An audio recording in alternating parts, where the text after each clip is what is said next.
Hello students, my self Ashish Joshi और आज की वीडियो में हम बात करेंगे क्लोरोक्वीन के बारे में। अब ये आपने नाम सुना होगा इसका, क्लोरोक्वीन बहुत ज़्यादा इंपॉर्टेंट है एग्जाम पॉइंट ऑफ व्यू से। ठीक है, क्लोरोक्वीन क्या होता है? एक ऐसी ड्रग है जो आपका एंटी मलेरियल ड्रग की तरह यूज़ किया जाता है, बहुत ज़्यादा इसको यूज़ करते हैं। चूँकि इसमें स्टार मार्क भी है तो हमें इसको बहुत डिटेल में पढ़ना है। ठीक है, ये इसका सिंपल सा स्ट्रक्चर है। आप देखेंगे क्विनोलिन का बेसिक स्ट्रक्चर है इसमें। ठीक है, यहाँ पर क्लोरीन ग्रुप लगा हुआ है, मिथाइल ग्रुप लगे हुए हैं 3। ठीक है, और ये जो है इसका बेसिक स्ट्रक्चर है आपका। अब हम बात करते हैं इसके सिंथेसिस के बारे में। देखिए सिंथेसिस में क्या है, ये जो 4,7 डाइक्लोरोक्विनोलिन है, 4,7 डाइक्लोरो मतलब नंबरिंग अगर हम करेंगे 1 2 3 4 और 7 पे क्लोरीन ग्रुप लगा हुआ है और क्विनोलिन का स्ट्रक्चर के ऊपर है तो इसका नाम होगा 4,7 डाइक्लोरोक्विनोलिन। ठीक है, इसकी रिएक्शन हम करेंगे 4 डाइइथाइल अमाइनो 1 मिथाइल ब्यूटाइल अमीन।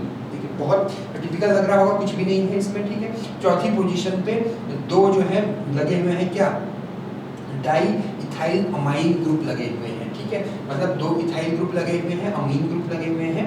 ठीक है, चौथी पोजीशन पे।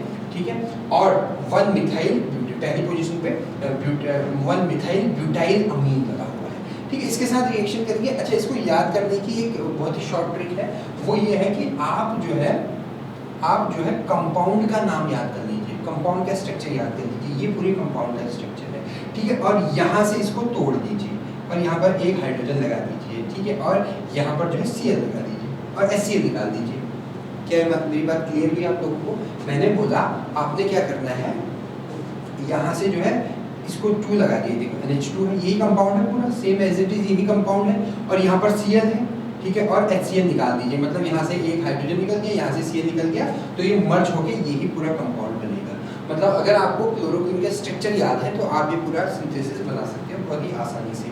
ठीक है, उसके बाद हम बात करते हैं क्लोरोक्वीन के मोड ऑफ एक्शन की, मैकेनिज्म ऑफ एक्शन की। देखिए सेम मैकेनिज्म ऑफ एक्शन वही है क्लोरोक्वीन का जो आपका एंटी मलेरियल्स का होता है। क्या होता है, जो क्लोरोक्वीन है आपका उसमें जो प्लाज्मोडियम पैरासाइट है आपका, वो क्या करता है, होस्ट की हीमोग्लोबिन को डाइजेस्ट करता है और उस हीमोग्लोबिन से हीम रिलीज होता है, और जो बहुत ज़्यादा टॉक्सिक होता है किसके लिए, पैरासाइट के लिए टॉक्सिक होता है। ठीक है, इसलिए उस टॉक्सिसिटी से बचने के लिए पैरासाइट जो है उसको डिटॉक्सिफाई कर देता है हीमोजोइन में।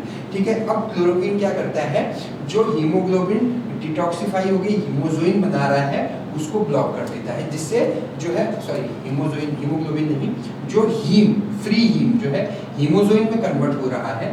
थोड़ा सा कंफ्यूज हो गया हूँ मैं। ठीक है, ये देखिए अब ये जो फ्री हीम है आपका, ये हीमोजोइन में कन्वर्ट हो गया है। इसको कन्वर्ट नहीं होने देता है कौन, ये क्लोरोक्वीन यहाँ पर इंटरवीन करता है और कन्वर्ट नहीं होने देता है, जिसके वजह से जो है हीमोजोइन नहीं बन पाता है और फ्री हीम जो है वो एक्यूमुलेट होता रहता है। अब चूंकि ये हीम क्या है, बहुत ज़्यादा टॉक्सिक है, जो कि हम पढ़ चुके हैं टॉक्सिक है।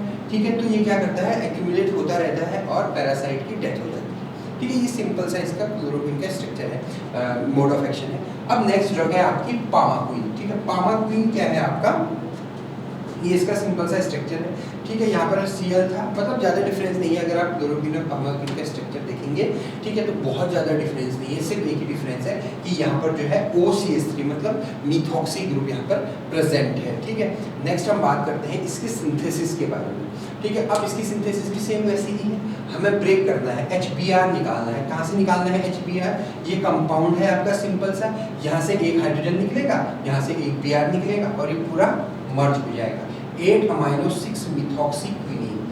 ठीक है, क्विनोलिन, ये क्विनोलिन का स्ट्रक्चर है, 8 पे अमाइनो ग्रुप है और 6 पे मिथॉक्सी ग्रुप। ठीक है, इस तरह से जो है इन दोनों की रिएक्शन होगी और हमारे पास बन जाएगा पामाक्विन। ठीक है, ये एग्जाम के लिए आप मान के चलिए 90% मैं आपको बता रहा हूँ चांसेस है एग्जाम में आने के।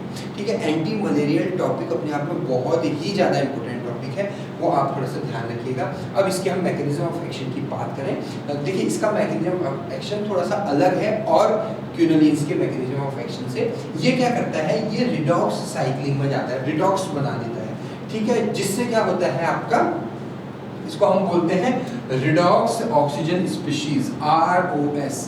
ठीक है, ये क्या करता है, प्रोडक्शन ऑफ रिडॉक्स माफ कीजिएगा रिएक्टिव ऑक्सीजन स्पीशीज। रिडॉक्स मतलब ये रिडॉक्स साइक्लिंग के थ्रू जो है रिएक्टिव ऑक्सीजन स्पीशीज का प्रोडक्शन करता है और these reactive oxygen species cause oxidative damage to the parasite membrane and leading to its death. ये क्या करता है, बहुत ज़्यादा फ्री रेडिकल बना लेता है। फ्री रेडिकल आप ध्यान रखिएगा, फ्री रेडिकल बना लेता है जिसके वजह से जो है ऑक्सीडेटिव डैमेज हो जाता है पैरासाइट का और उसकी अल्टीमेटली डेथ हो जाती है। तो ये आज की छोटी सी वीडियो थी। आज हमने क्लोरोक्विन और पामाक्विन के बारे में पढ़ा है। आई होप आपको आज का लेक्चर क्लियर हुआ होगा।